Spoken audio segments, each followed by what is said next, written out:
하박국 선지서의 기도 그리고 부르짖음과 하나님의 응답이 기록되어져 있죠. 그리고 최종 마지막 오늘 하박국 3장은 오롯이 하박국의 기도와 찬양과 간구가 기록되어져 있습니다.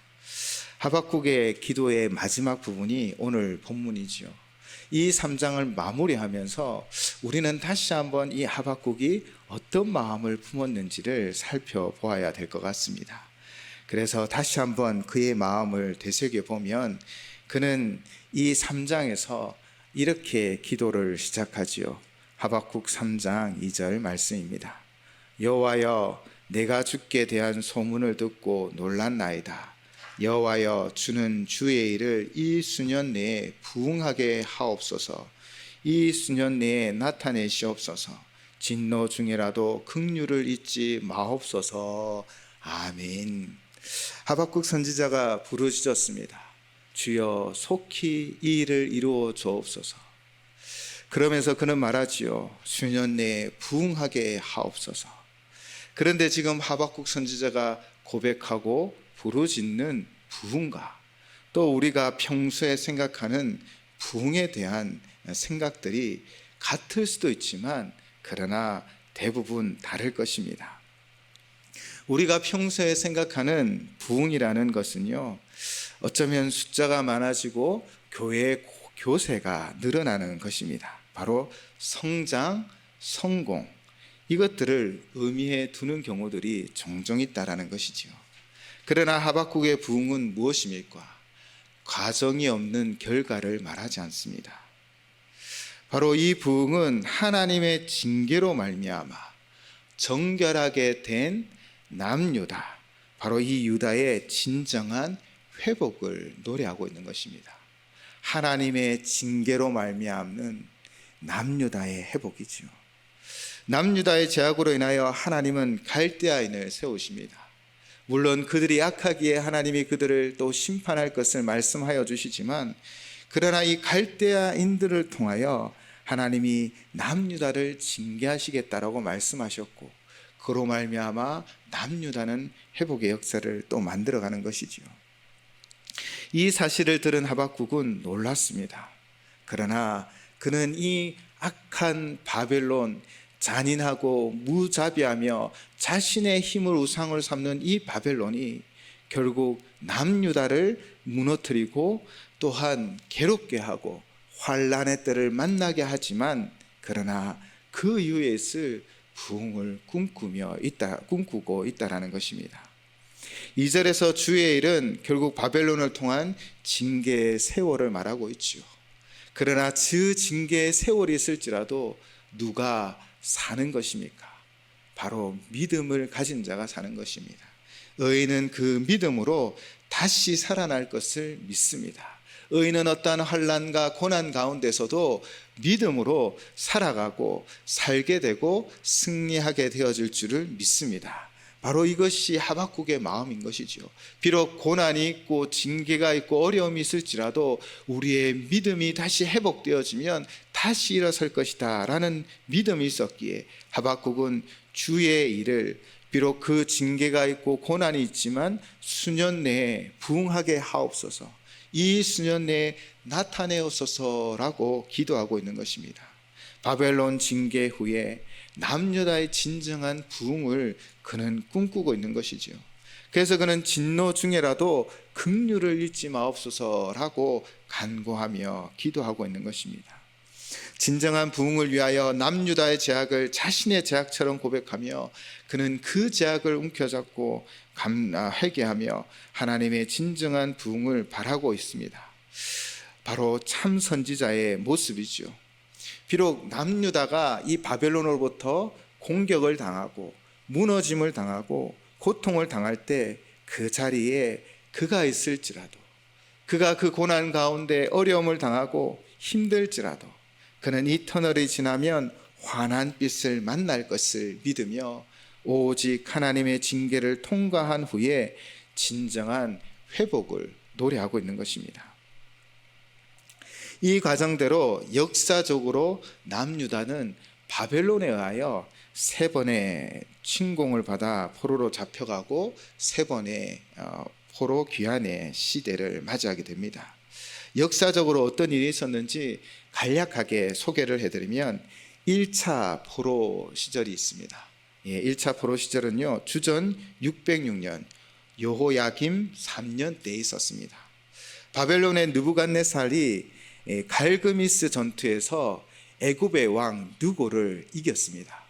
그런데 그때 당시 유대의 동맹국이었던 애굽의 동맹국이었던 이 유다까지도 느부갓네살은 정복하며 성전의 기구의 일부를 약탈해 갔지요. 그리고 2차 포로 시절은 바로 주전 597년으로 여호야긴 1년 때입니다. 느부갓네살이 다시 예루살렘을 침공하였을 때 여호야긴은 항복하였죠. 그때 백성들도 포로로 끌고 가고 성전과 왕궁에 많은 보물들을 다 약탈해 갔다라고 합니다. 그리고 3번째 포로 시절이 있었죠. 3차 포로였습니다. 주전 586년입니다. 시드기야 11년입니다. 느부갓네살이 이 반 바벨론 그리고 친 애굽 정책을 펴는 시드기야를 징계하기 위하여 예루살렘을 함락하였습니다. 그때 바로 성전과 성벽과 모든 왕국이 완전히 회파되어졌지요. 이처럼 남유다는 바벨론에 의하여 침공을 당하고 포로로 잡혀가는 신세가 되었습니다. 그렇게 고난과 징계를 받았던 것이지요. 그러나 하나님께서 그 당시에 사역했던 눈물의 선지자 예레미야를 통하여 무엇을 약속하셨습니까? 바로 회복의 때가 있다라는 것입니다. 비록 지금 징계를 당하고 지금 고난 가운데 있지만, 그러나 그들의 믿음을 잃지 않았을 때 그 구루터기와 같이 약하고 약한 바로 유다를 회복시키겠다는 것입니다. 그 약속대로 때가 되어 예루살렘 포로 귀환의 시절을 맞이하게 됩니다. 이 포로 귀환 또한 3차의 기간에 걸쳐 이루어집니다. 1차 포로 귀환은 주전 537년 바사왕 고레스 때입니다. 에스라 1장에서 6장까지의 내용이지요. 이때 리더가 되었던 이는 바로 스룹바벨입니다. 이 스룹바벨이 약 5만 명의 이 남유다 포로들과 함께 1차 귀환을 하였지요. 그리고 주후 536년부터 이 성전 건축을 개시합니다. 바로 하나님의 성전을 다시 회복하자 하였던 것이죠. 그런데 꼭 선한 일에는 광해꾼들이 있습니다. 바로 사마리아인들이 이 성전 짓는 것을 방해한 거예요. 투소도 보내고 위협도 하고 결국 이 성전 짓는 일이 중단되어집니다. 그렇게 조금의 시간이 흐른 뒤에 하나님은 학개 선지자를 통하여 말씀하시지요. 그리고 그 성전 공사가 다시 재개되어서 주전 516년에 완공되어졌다고 합니다. 그렇게 1차 포로 귀환을 통하여 스룹바벨을 중심으로 성전이 완공되어지고요.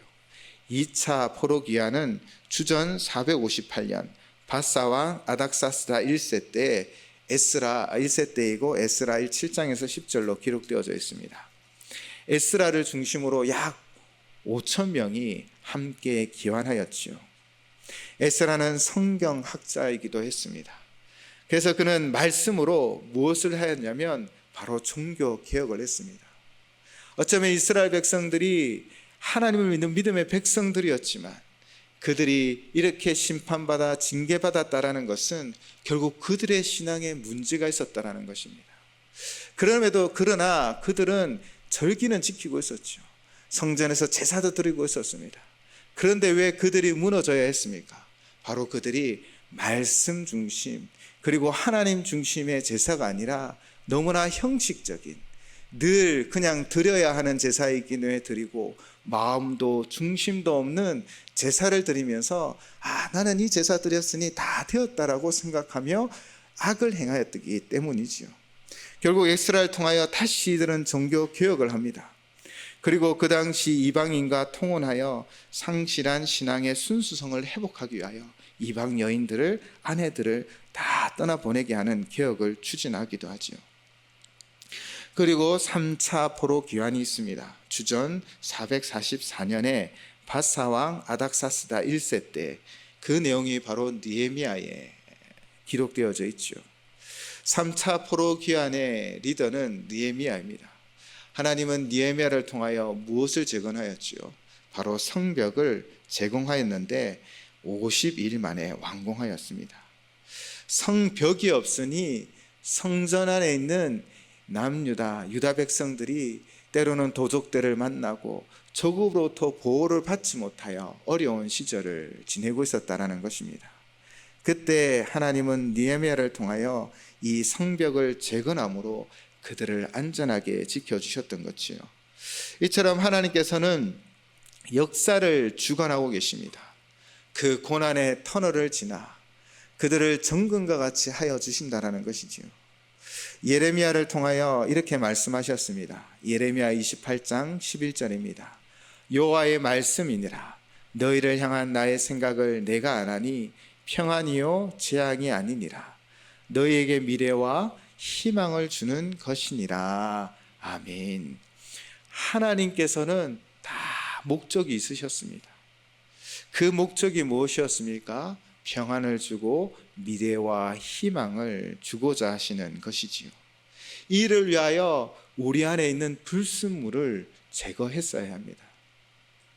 남유다는 오랜 세월 형식적인 제사에 젖어 있었고, 그들은 스스로 하나님이 우리의 하나님 되시니 두려울 것이 없다 생각하며 방탕하게 지내고 종교적인 형식으로 치우치며 그 제사를 드림으로 그들은 다 평안할 것이라고 자만하였던 것입니다. 그들을 향하여 하나님은 징계를 통하여 그들 안에 있는 불순물을 제거하고 오직 하나님 앞에 다시 서게끔 하여 주셨다는 것입니다. 바로 이 모든 것을 통하여 그들에게 진정한 평안을 주고 진정한 미래가 무엇인지, 진정한 희망이 무엇인지를 보여주셨던 것이지요. 정글의 왕 하면 우리는 사자라고 다 생각하지요. 그런데 이 사자마저도 함부로 건드릴 수 없는 존재가 있다고 합니다. 뭐냐면 바로 덩치가 큰 코끼리입니다. 덩치가 크고 힘이 세어 그들도 함부로 다룰 수 없겠죠. 한 신문 칼럼에 이런 그분이 경험한 내용이 기록되어져 있었습니다. 그 사람이 코끼리 농장을 지나가다가 의아한 생각이 들었다고 합니다. 엄청난 덩치의 코끼리들이요, 우리에 가두어져 있거나 쇠사슬에 묶여 놓아 있지 않아서 금방이라도 뛰쳐나갈 것 같았습니다. 그런데 그들을 달려나가도록, 이 도망치지 못하도록 이 저지하고 있는 장치라고는요, 두꺼운 쇠사슬이 아니라 바로 어쩌면 그들의 힘으로 끊을 수 있는 밧줄이 전부였다라는 것입니다. 네 다리 중에 한 다리만 밧줄이 묶여 있는 거예요. 육중한 최고의 코끼리들이 저 밧줄쯤은 쉽게 끊을 수 있을 것인데 왜 도망가지 않고 있지라는 생각이 들어 그분은 조련사에게 이런 질문을 했답니다. 저 코끼리들은 왜 가만히 있어서 탈출을 시도하지 않는 건가요? 그때 조련사가 답변해 주었지요. 어려서 덩치가 작을 때부터 지금 그들의 발목에 있는 똑같은 굵기의 발줄을 묶어 두었습니다. 당시에는 나이가 어리고 힘이 약하여 끊고 도망갈 수가 없었지요. 하지만 점차 성장하며 덩치도 저렇게 커져 쉽게 밧줄을 끊고 달아날 수 있을 만큼 힘이 세워졌지만 아직도 저 가느다란 밧줄 하나에 결코 벗어날 수 없다라는 생각에 사로잡혀 도망치려는 시도조차 하지 않고 있습니다 라고 이야기했다라는 것입니다. 코끼리가 탈출 못하는 이유는 오직 한 가지입니다. 엄청난 굵기의 세 줄로 그들이 꽁꽁 묶여 있는 것이 아닙니다. 그냥 가느다란 밧줄이었는데 그것은 바로 자기 스스로 불가능하다라는 그런 잘못된 고정관념에 사로잡혀 있었다라는 것이지요. 유다 백성들을 묻고 있었던 것은 무엇이었습니까? 나는 선택받은 백성이야. 나는 이런 제사를 드리고 있어. 그들은 중심이 없는 그런 형식에 또 그런 마음에 사로잡혀 있었던 것입니다. 그래서 그들은 하나님 앞에 죄를 짓고 불의함에도 불구하고 그것을 벗어내지 못했던 것이지요. 하나님께서는 결국 바벨론을 통하여 이 죄의 밧줄을 끊으신 것입니다. 진정한 하나님의 백성으로 그들을 거룩하게 변화시키기 위하여 바로 바벨론을 사용하셨다라는 것이지요. 하나님의 생각은 재앙이 끝이 아닙니다. 비록 바벨론에 징계가 있었지만 바로 그들이 하늘의 하나님을 바라보고 오직 진정한 우리의 구주여, 우리의 인도자가 되시며 우리를 지켜주시고 보호하여 주시는 분은 바로 여호와 하나님임을 믿고 진정한 평안을 그리고 미래와 희망을 갖게 하려는 것이지요. 바로 우리 하나님이 이 일을 이루어 가시는 것입니다. 이 일을 위하여 단련시켜 가시는 것입니다.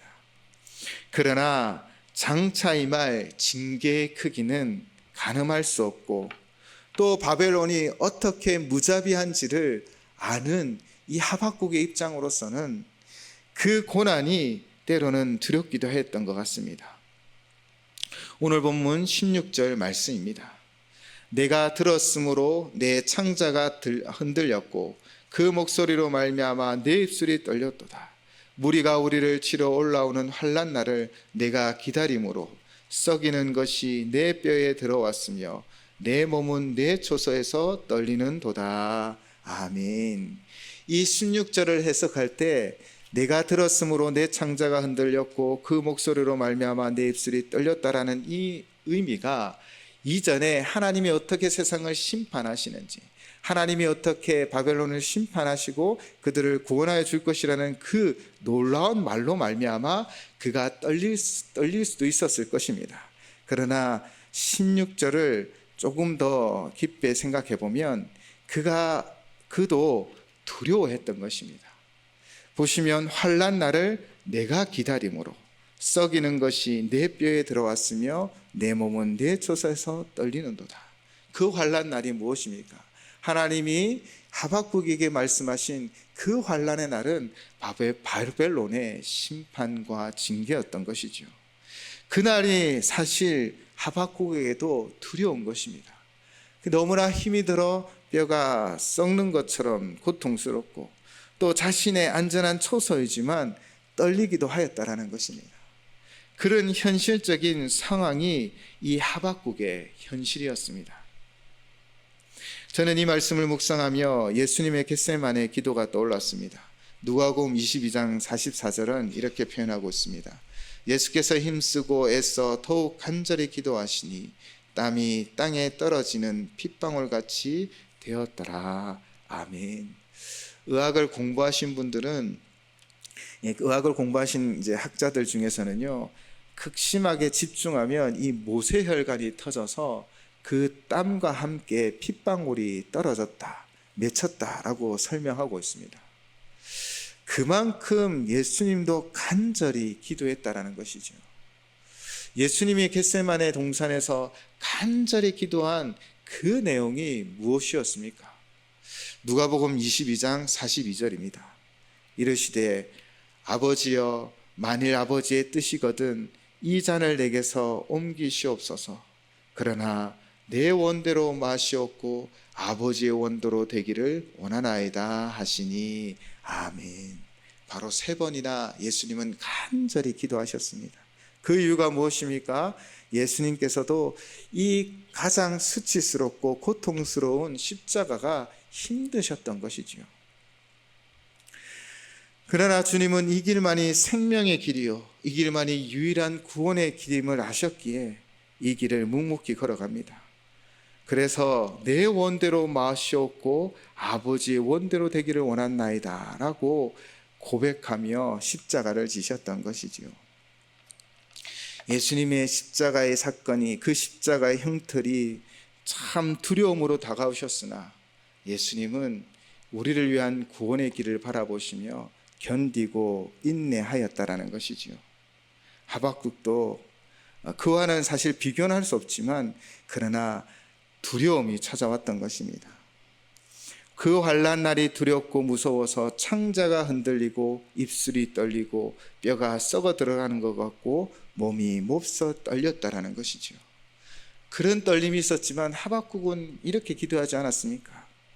주의 일을 이 수년 내에 부응하게 하옵소서, 이 수년 내에 나타내시옵소서 고백하며 나아갑니다. 왜냐하면 이 징계의 길, 이 어쩌면 진노의 길이 두렵지만 그러나 이 길을 통하여 하나님이 역사하실 것을 믿고 바랐기 때문입니다.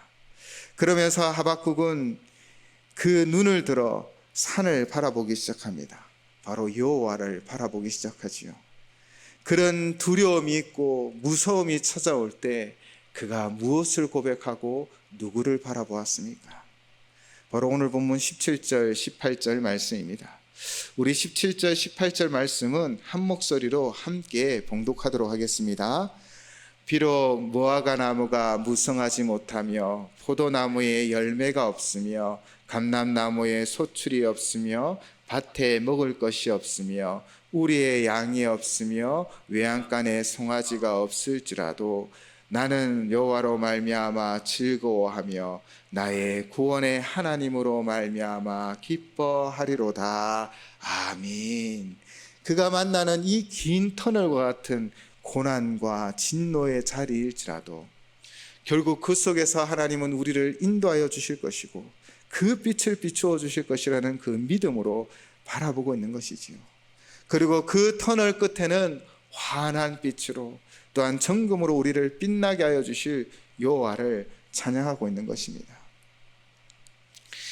비록 아무것도 없는 상황이 되겠지만 바로 바벨론으로 통하여 그 무자비한 손길을 통하여 예루살렘은 무너지고 또 무너져 아무것도 남지도 않겠지만 그러나 그가 여호와 하나님만을 바라보므로 이것 또한 하나님의 계획 속에 있고 하나님의 인도함 속에 있으므로 반드시 그분이 나를 일으켜 세울 것이고 나를 구원하여 주실 것이고 이 민족, 이 유다를 새롭게 하여 주실 것이라는 그 믿음으로 나아가고 있는 것입니다. 이 고백을 생각하면서 우리는 동일한 장면을 떠올릴 수 있을 것입니다. 세 명이 이와 같았지요. 바로 다니엘과 세 친구들입니다. 그들의 고백은 무엇이었습니까?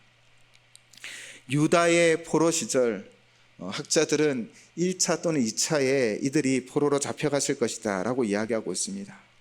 바로 느부갓네살이 큰 금신상을 만들고 모든 신하들에게 절을 하라 라고 명령합니다. 그런데 그 명령을 어긴 이들이 누가 있었습니까? 바로 이 세 친구 사드락과 메삭과 아벳느고였습니다. 그들은 오직 하나님만이 참 신이요 유일하신 하나님임을 믿었기에 우상에게는 절을 하지 않았던 것입니다. 이 사실을 이 세 사람을 시기하던 신하들이 바로 느부갓네살 왕에게 고발하였던 것이지요. 느부갓네살 왕은 이들을 부르고 회유합니다. 다니엘 3장 14절 15절 말씀입니다. 느부갓네살이 그들에게 물어 이르되 사드락 메삭 아벳느고야 너희가 내 신을 섬기지 아니하며 내가 세운 금심상에게 절하지 아니한다 하니 사실이냐? 이제라도 너희가 준비하였다가 나팔과 피리와 수금과 사면금과 양금과 생황과 및 모든 악기 소리를 들을 때 내가 만든 신상 앞에 엎드려 절하면 좋거니와 너희가 만일 절하지 아니하면 즉시 너희를 명렬히 타는 풀무불 가운데 던져 넣을 것이니 능히 너희를 내 손에서 건져낼 신이 누구이겠느냐 하니 바로 이렇게 이들을 회유했던 것입니다. 너희를 도울 수 있는 것은 오직 나밖에 없어. 너희가 절하면 내가 너를 살려줄게. 그렇지 않으면 너는 죽을 거야 라고 협박을 하고 있는 상황입니다. 그때 우리는 이 세 친구의 분명한 대답을 알고 있지요. 다니엘 3장 16절에서 18절 말씀입니다.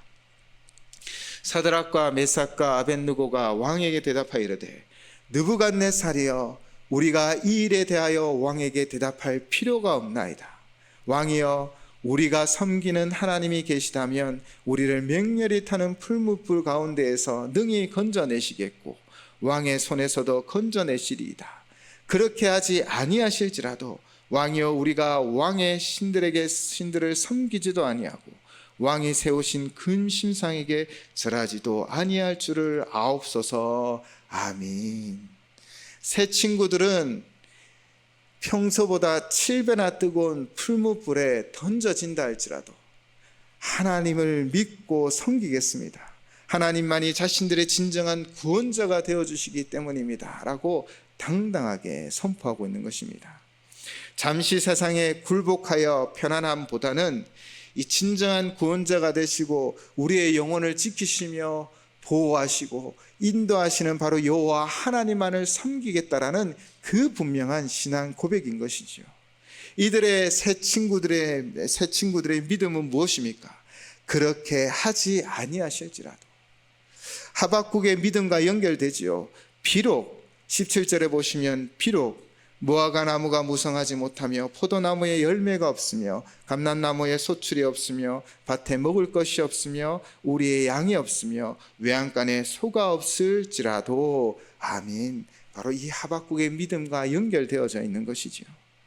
비록 바벨론이라는 하나님의 심판의 도구로 열매도 없고 소출도 없으며 양과 소가 사라진 황량한 상황이 될지라도 우리의 영혼을 소생시키시고 우리를 인도하여 주시는 하나님만으로 인하여 우리는 결국 기뻐하며 즐거워하게 될 것을 그는 분명히 선포하며 노래하고 있는 것입니다.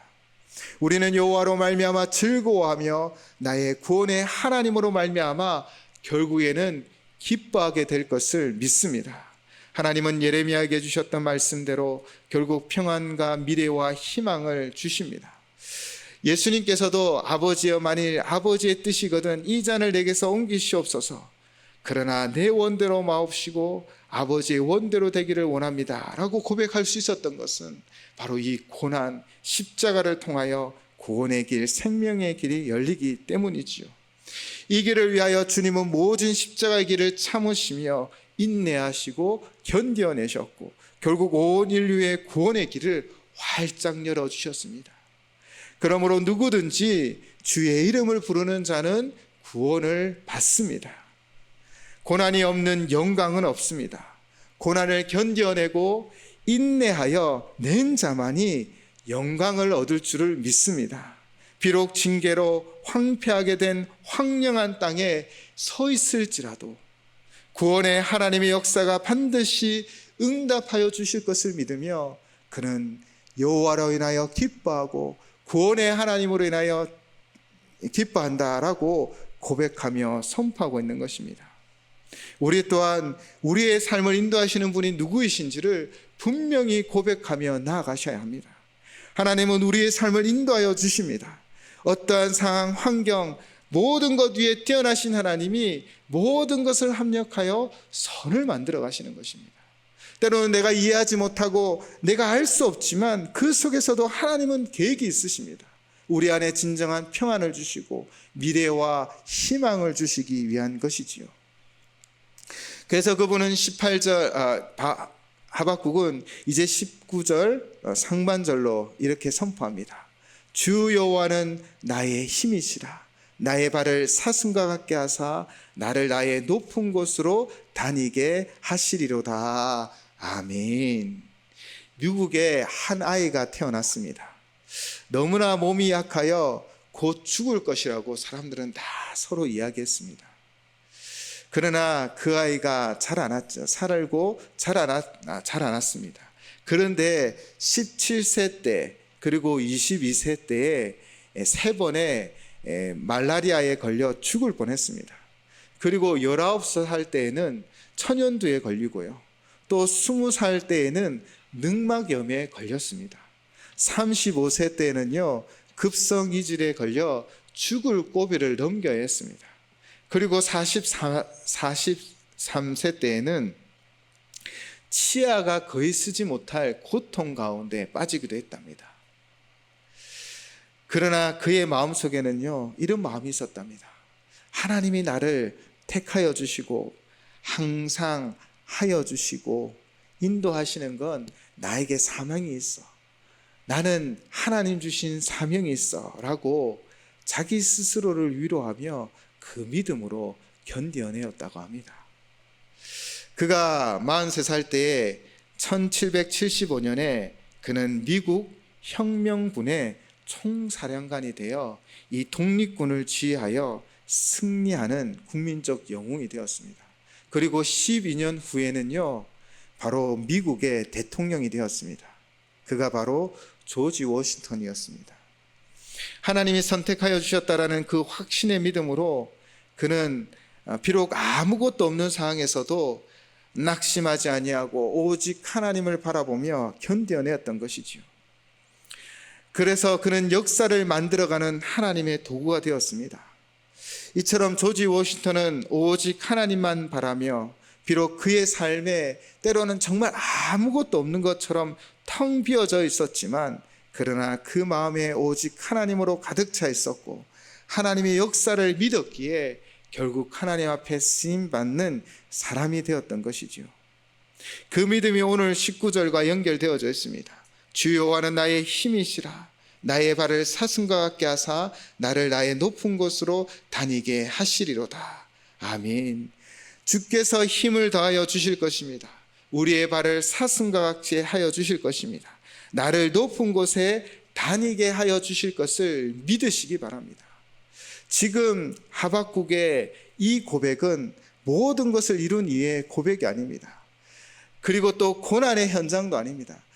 이제 닥칠 그 미래를 두려워하고 떨리며 그때가 무서웠지만 그는 여호와 하나님을 인하여 기뻐하고 즐거워하겠다라고 결정하며 또 여호와 하나님이 결국 우리의 힘이 되어지고 우리의 발을 사슴과 같게 하여 주실 것이고 나로 높은 곳에 다니게 하여 주실 것이라는 그 분명한 믿음으로 그는 노래하고 고백하고 있는 것이지요.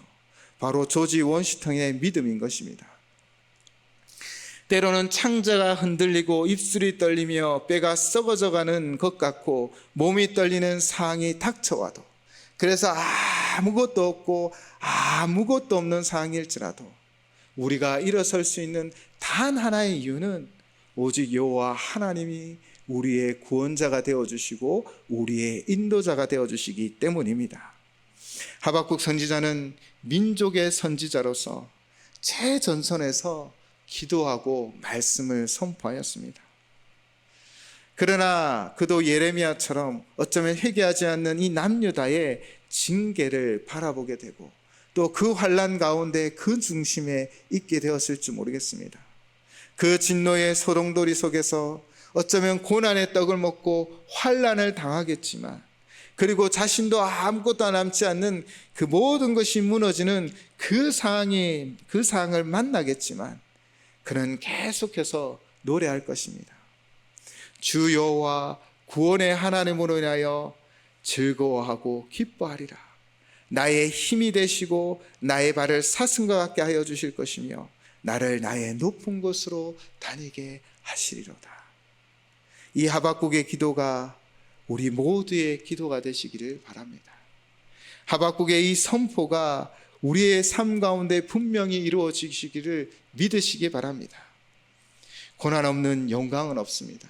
십자가 뒤에 모든 영혼을 살리는 그 구원의 길을 열어놓으셨던 것처럼 때로는 우리가 고난 가운데 있지만 그 고난은 우리를 연단하여 정금과 같이 나오게 하여 주실 것입니다. 또 우리를 통하여 하나님의 위대한 역사를 만들어가는 하나님의 귀한 일꾼들로 충성된 종으로 세워주시고 인도하여 주실 줄을 믿습니다. 기도하시겠습니다.